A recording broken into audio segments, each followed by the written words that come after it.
Hello, good evening everyone. So, tunghayan po natin kung gaano po nananalanta ang hangin Christine.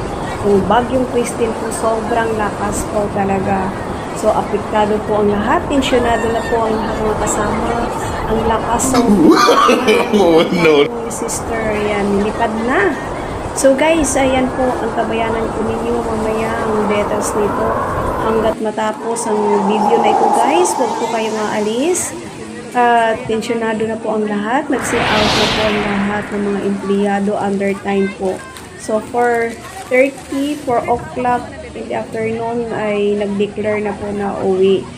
Kasi nga po na sobrang lakas na po ay baha na po kung saang dako ang mga kasamahan namin ay binabaha na po ang kanilang mga lugar at inaabot na po ang kanilang mga bahay.